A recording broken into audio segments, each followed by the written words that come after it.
34. tjednu trudnoće dobila sam COVID infekciju koja se zakomplicirala.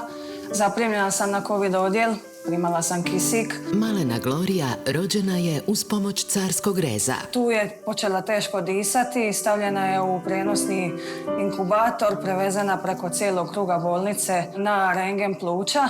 Tu je bila panika, kako što, kiša, ljudi, COVID, da li je mala pozitivna. Na kraju je sve dobro ispalo zahvaljujući osoblju neonatologije. Hrabrost novorođenih beba velika je kao i osoblja bolnice. Na našem odjelu neonatologije u Zadru svake godine se rodi preko 1500 djece. Oko 200-tinjak te djece zahtjeva neki oblik intenzivnog liječenja.